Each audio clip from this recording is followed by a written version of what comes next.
விவஸ் நாம் இன்றைக்கி 5ஆம் வகுப்பு முதல் பருவம் உறுப்பு மண்டலங்களில் செரிமான மண்டலம் பார்த்துட்டோம், சுவாச மண்டலம் பார்த்துட்டோம். அடுத்ததாக வரக்கூடியது இரத்த ஓட்ட மண்டலம். இந்த இரத்த ஓட்ட மண்டலத்தை பற்றி நம்ம இதில் பார்ப்போம். இரத்த ஓட்ட மண்டலத்தில் 3 பகுதிகள் இருக்குது. இரத்த ஓட்ட மண்டலம் அப்படின்னாவே நம்முடைய இதயம் பற்றி தான் நம்ம பார்க்க போகிறோம் அப்படிங்கிறது தெரியும். ஏன்னா ரத்த சுழற்சி அங்கே தான் நடக்குது. ஓகேங்களா? இதில் 3 பகுதிகள் என்னென்ன இரத்த ஓட்ட மண்டலத்தில் அப்படின்னு பார்த்தீங்கன்னா, ஒன்று இதயம், இரத்த நாளங்கள், ரத்தம். இதயத்தை பற்றி நம்ம பார்க்க போகிறோம், அதனுடைய அமைப்பு, அதில் இருக்கக்கூடிய ரத்த நாளங்களை பற்றி பார்க்க போகிறோம். அடுத்த ரத்தம் என்ன பண்ண போகுது அப்படிங்கிறத பார்க்க போகிறோம். இந்த 3 டாப்பிக்கை பற்றி தான் நம்ம இங்கே பார்க்க போகிறோம். வாங்க பார்க்கலாம். ஃபஸ்ட்டு ஒன் இதயம். இதயத்தின் அமைப்பை தான் நம்ம இங்கே பார்க்க போகிறோம். இதயம் எப்படி, எங்கே அமைஞ்சிருக்கு, எத்தனை இருக்குது அப்படிங்கிறது. இதயம் ஒரு வெற்றிடமான தசையாலான உறுப்பாகும். இதயத்தில் எலும்புலாம் இதெல்லாம் கிடையாது. ஒன்லி என்னது இதய தசையால் ஆக்கப்பட்டது. அடுத்தது சற்றே கூம்பு வடிவம் கொண்டது. சற்றேனா ஓரளவுக்கு கூம்பு வடிவம் மாதிரி இருக்கும். இதனை சுற்றி இரட்டை அடுக்கு ஜவ்வு பெரிகார்டியம் என்று அழைக்கப்படுகிறது. அந்த இதயம் இருக்குது, இதயத்தை சுற்றி ஒரு இரட்டை சுவர் அடுக்கு இருக்கும். அந்த அடுக்குக்கு என்ன பேர்னா பெரிகார்டியம். இப்போ அந்த இரட்டை சுவர் இருக்கும்போது ஒரு சுவருக்கும் இன்னொரு சுவருக்கும் நடுவில் ஒரு திரவம் ஓடும். அந்த திரவத்துக்கு என்ன பேர்னா பெரிகார்டியல் திரவம். பெரிகார்டியல் திரவம் இந்த ஜவ்வுகளுக்கு இடையே நிரப்பப்பட்டுள்ளது. இந்த பெரிகார்டியல் திரவம் தான் நாம் எந்த ஒரு அதிர்ச்சியை கொடுத்தாலும் இதயத்தை பாதிக்காத வண்ணம் இந்த பெரிகார்டியல் திரவமானது பாதுகாக்கிறது இதயத்தை. பெரிகார்டியல் திரவம் இதயத்தை அதிர்ச்சியிலிருந்து பாதுகாக்கிறது. இதயம் 2 நுரையீரலுக்கு இடையே மார்பறையின் உட்புறத்தில் விலாயமிகு உட்புறத்தில் அமைந்திருக்கு. 2 நுரையில் இருக்குது, 2 நுரைக்கு நடுவில் அமைந்திருக்கு. அப்போ இது ஒரு இதய தசையாலானது, சற்றே கூம்பு வடிவமானது. இதில் இரட்டை சுவர் இருக்குது, 2 சுவருக்கு நடுவில் பெரிகார்டியல் இருக்குது. பெரிகார்டிய உரைன்னு பேர். அந்த பெரிகார்டியல் திரவம் இதயத்தை அதிர்ச்சியிலேருந்து நமக்கு பாதுகாக்கிறது. இதயம் எங்கே இருக்குது அப்படின்னா 2 நுரையீரலுக்கு நடுவில் மறுபகுதியில் அமைந்திருக்கு. அடுத்தது வாங்க. இதயம் 4 அறைகளை கொண்டுள்ளது. இதயம் 4 அறைகளை கொண்டுள்ளது. இது 4 அறைகளாக பிரிக்கப்பட்டுள்ளது அப்படின்னு நம்ம சொல்லலாம். இந்த 4 அறை என்னென்னங்கிறத பார்ப்போம். இதயத்தின் மேலறைகள் 2 ஏட்ரியம் அல்லது ஆரிக்கிள்ஸ். இதயத்தின் மேலே இருக்கக்கூடிய 2 ஆரிக்கிள்ஸ்ன்னு பேர் நம்ம சொல்கிறோம். ஏட்ரியம் அப்படின்னா ஒருமை, ஏட்ரியங்கள் அப்படின்னா பன்மை அப்படின்னு பெயர். அடுத்து தடித்த 2 கீழறைகள் வென்ட்ரிக்கிள். மேலே இருக்கிறது 2 ஆரிக்கிள், கீழே இருக்கிறது வென்ட்ரிக்கிள். 2 ஆரிக்கிளை வென்ட்ரிக்கிளையும் பிரிக்கக்கூடிய தசை. மேல் கீழ் அறைகளை பிரிக்கும் தசையான சுவர்கள் அல்லது தசைகள் ஆரிக்குலோ வென்ட்ரிகுலார் இடைச்சுவர் எனப்படும். ஆரிக்குலோ கீழே இருக்கிறது வென்ட்ரிக்கல் சொல்லுவோம், மேலே இருக்கிறது ஆரிக்கல் சொல்லுவோம். 2க்கு நடுவில் ஒரு வாழ்வுக்கான இடைச்சுவர் காணப்படும். ஆரிக்குலோ வென்ட்ரிகுலோ இடைச்சுவர் எனப்படும். இதயத்தின் வலது பக்கம் ஆக்சிஜனற்ற அல்லது அசுத்த இரத்தத்தை உடலின் அனைத்து பாகங்களிலிருந்தும் பெற்று ஆக்சிஜனை பெறுவதற்காக நுரையீரலுக்கு உந்தி தள்ளுகிறது. இதயத்தினுடைய வலது பக்கம் ஆக்சிஜனற்ற அசுத்த இரத்தம், அதாவது கார்பன் டை ஆக்சைடு நிறைந்த இரத்தமானது உடலில் அனைத்து பகுதிகளிலிருந்தும் பெற்று ஆக்சிஜனை பெறுவதற்காக இதயத்தில் நுரையீரலுக்கு வந்து தள்ளுகிறது. அப்போ இதயத்தில் நுரையீரலுக்கு போகுது. இது ஆக்சிஜன் அற்ற இரத்தம் போய் அங்கே கார்பன் டை ஆக்சைடு எல்லாம் நுரையீரல் எடுத்துக்கிட்டு ஆக்சிஜனை கொடுக்குது. ஓகேங்களா? சரி, அடுத்து இதயத்தின் இடது பக்கம், வலது பக்கம் சொல்கிறப்ப இடது பக்கம் இப்போ என்ன இருக்கும்? இடது பக்கம் ஆக்சிஜனேற்றம், அதாவது ஆக்சிஜன் நிறைந்த ஆக்சிஜன் ஏற்றப்பட்ட அடைந்த ரத்தம், சுத்த ரத்தம்னு நாம் சொல்லுவோம். சுத்த ரத்தமானது இரத்தத்தின் நுரையீரலிருந்து பெற்று உடலின் அனைத்து பாகங்களுக்கும் செல்கிறது.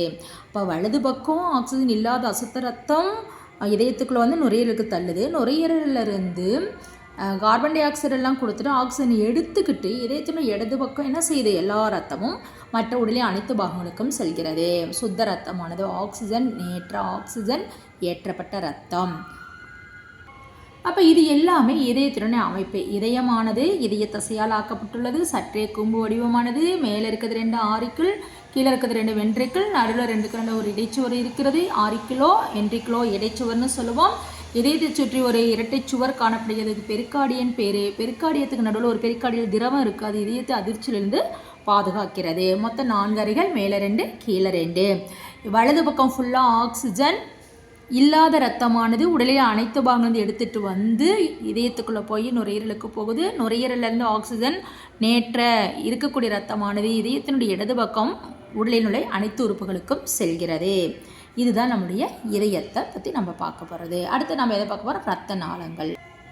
இப்போ இரத்த நாளங்கள் என்னென்ன இரத்த நாளங்கள் இருக்குது? இரத்த நாளங்கள் என்ன சொல்லுவோம்? தமனிகள், சிரைகள் மற்றும் நுண்குழாய்களை கொண்டுள்ளன. இரத்த நாளங்கள் என்ன சொல்? தமனிகள், சிரைகள் மற்றும் நுண்குழாய்கள். இப்போ தமனிகள் என்ன செய்யுது? தமனிகள் ஆக்சிஜனேற்று ரத்தம், அதாவது சுத்த ரத்தத்தை எடுத்துகிட்டு வருது. நுரையீரல் தமனி தவிர. நுரையீரல் தமனி ஆக்சிஜன் அல்லாத ரத்தத்தை எடுத்துகிட்டு போகுது. தமனினாவே சுத்த ரத்தம், ஆனால் நுரையீரல் தமனி மட்டும் அசுத்த ரத்தத்தை எடுத்துகிட்டு போகுது. அதான் கார்பன் டை ஆக்சைடு இருந்தது. அதே மாதிரி சிரைகள்ங்கிறது ஃபுல்லாக அசுத்த ரத்தத்தை தான் எடுத்துகிட்டு போகும். அதான் கார்பன் டை ஆக்சைடு நிறைந்த ரத்தம். ஆனால் நுரையீரல் சிரை மட்டும் நமக்கு என்ன செய்யும்? ஆக்சிஜன் இருக்கக்கூடிய ரத்தத்தை எடுத்துகிட்டு போகும். இதுதான் இரத்த நாளங்கள். தமனிகள், சிரைகள், நுண்குழாய்கள் சேர்ந்தது இரத்த நாளங்கள். ரத்தம் வாங்க, இதுதான் ரொம்ப ரொம்ப முக்கியம். உடலினுடைய அனைத்து உறுப்புகளுக்கும் ரத்தமானது செல்கிறது. ரத்தம் ஆக்சிஜனை எடுத்துகிட்டு போகுது. ஆக்சிஜனோட உடலுக்கு தேவையான ஒவ்வொரு செல்லிற்கும் தேவையான சத்துக்களையும் எடுத்துகிட்டு போகுது. வாங்க பார்ப்போம். ரத்தம் சத்துகள், ஆக்சிஜன், கழிவுகள் மற்றும் ஹார்மோன்களை ரத்தம் கடத்துகிறது. ரத்தம் எதெல்லாம்? ரத்தம் சுத்தனா மட்டும்தான், நல்லா சுத்தனா மட்டும்தான் ஒவ்வொரு உறுப்புக்கும் எல்லா சத்துக்களும் கிடைக்கும், ஆக்சிஜன் கிடைக்கும். ஒரு இடத்துல ஒரு உறுப்பு வலிக்குது அப்படின்னா அங்கே சரியாக ரத்த ஓட்டம் இல்லை அப்படிங்கிறது தான் முக்கியமான ஒர்க்கு. அப்போ ரத்தம் சத்துகள், ஆக்சிஜன், கழிவுகள் மற்றும் ஹார்மோன்களை ரத்தம் கடத்துகிறது. ரத்தத்தின் அளவு 4 to 5 லிட்டர். ஒருத்தருக்கு எத்தனை லிட்டர் ரத்தம் இருக்குன்னா 4 to 5 லிட்டர் வரைக்கும் இருக்கும். இது நீரின் அளவு மற்றும் உடல் வெப்பநிலையை கட்டுப்படுத்துகிறது, ஒழுங்குபடுத்துகிறது. நம்ம உடலில் இருக்க நீரின் அளவு, நம்மளுடைய உடல் வெப்பநிலையை இது சரியாக வைக்குது. திசுக்கள் மற்றும் செல்களுக்கு ஆக்சிஜன் எடுத்து செல்கிறது, ஆக்சிஜனை எடுத்துகிட்டு போகுது.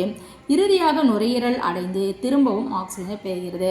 அப்போ ரத்தம் ஆக்சிஜன் எடுத்துக்கிட்டு ஃபுல்லாக உடலின் பகுதிகளுக்கெல்லாம் செய்து அங்கே இருக்கக்கூடிய செல்கள் சுவாசிச்சுட்டு இருக்கா, அதிலிருந்து கார்பன் டை ஆக்சைடு வாங்கிட்டு அது உயிர் வாழ்வதற்கு ஆக்சிஜன் கொடுத்துரு. கார்பன் டை ஆக்சைடு எடுத்துக்கிட்டு மறுபடியும் நுரையீரலுக்கு வருது. நுரையீரல்லேருந்து மறுபடியும் அங்கே சுவாசம் நடைபெற்று ஆக்சிஜன் எடுத்துக்கிட்டு மறுபடியும் ஒவ்வொன்றா நடந்துகிட்ருக்கு. அப்போ இந்த சுழன்று நடந்துக்கிட்டே இருக்கனால இது ரத்த சுழற்சி அப்படின்னு நம்ம சொல்கிறோம். ரத்த ஓட்ட மண்டலம்.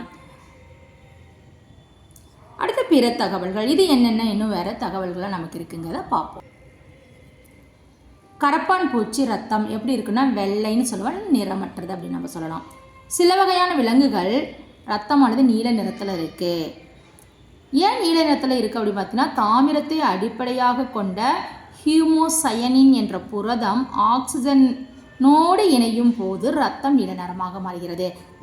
என்ன சொல்லியிருக்காங்க? தாமிரத்தை அடிப்படையாக கொண்ட ஹீமோசயனின்கிறது புரதமானது ஆக்சிஜனோடு சேரும் பொழுது அது ரத்தமானது நீல நிறமாக மாறுது அப்படின்னு சொல்லியிருக்காங்க.